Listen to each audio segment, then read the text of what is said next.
au utaikanyaga uchukue. My lord, I wonder. Bwana, wananiita Valo Kizito, mme wa Jane, shati la Kimasai kama kawaida yangu bwana. Leo tena nipo na blaza yangu Denise hapa, nimekuja kumuuliza swali la kizushi kama kawaida yangu. Oya blaza, mambo vipi? Fresh ni aje? Fresh, uko poa? Niko poa hizo. Okay, sasa blaza, mimi nimekuja kukuuliza swali la kizushi kama kawaida yangu. Je, upo tayari? Niko tayari. Okay, sasa chukulia mfano. Ndani kwako huna unga, huna mboga.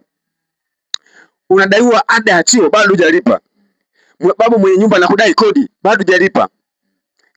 Kwa ufupi huna hata 100 mfukoni. Halafu siku hiyo umeenda zako kanisani kuimba, kucheza, kusali. Halafu kwenye kucheza ghafla unaona 50,000 ipo chini. Je, utatangazia waamini kwamba 50,000 ya nani, au utaikanyaga uchukue uifiche, halafu utasema Mungu tu naomba unisamehe kwa hii dhambi mnayotenda? Mungu niwache sasa. Bariki wengine pia. Yaani kaka, hata usingefika mbali kwamba sina chochote ndani. Mimi sina unga, sina daiwa kodi. Mpaka nikaiona pale kanisani hakuna aliyeiona mwingine.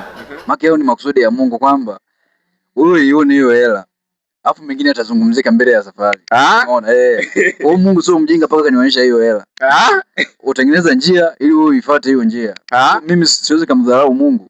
Nianze kutangazia watu tena. Onyesha yeye sasa. Unapingana naye sasa, mimi umeona. Kwa hiyo inabidi nichukue niondoke nayo. Alafu utasema tu Mungu naomba tu unisamehe. Mpaka Mungu akanionyesha mimi na makusudi yake, umeona? Ina maana kama mpaka Mungu akakuonesha wewe, ina maana hiyo ilikuwa ni riziki yako. Maana yake anataka mimi niwe nayo hiyo. Ndio maana sio mwingine aliyeiona, ni mimi, umeona? Kwa hiyo inabidi niondoke nayo kiwepesi kabisa. Au sio? Bwana nakubali bwana, nakubali bwana kwa mwanangu Denise. Sasa narudi kwa wewe shabiki. Je, wewe umeenda kanisani, ghafla ukakuta 50,000 chini. Je, utaichukua? Utaichukua uifiche? Utaichukua iweke? Au utatangazia waumini kwamba jamani, hii 50,000 hapa ni ya nani? Hebu tuweni waaminifu na tukutane kwenye comment kile kitu ambacho wewe utakifanya. Naitwa Valo Kizito, mme wa Jane, shati la Kimasai kama kadangu, nazidi kuwakilisha mitaa.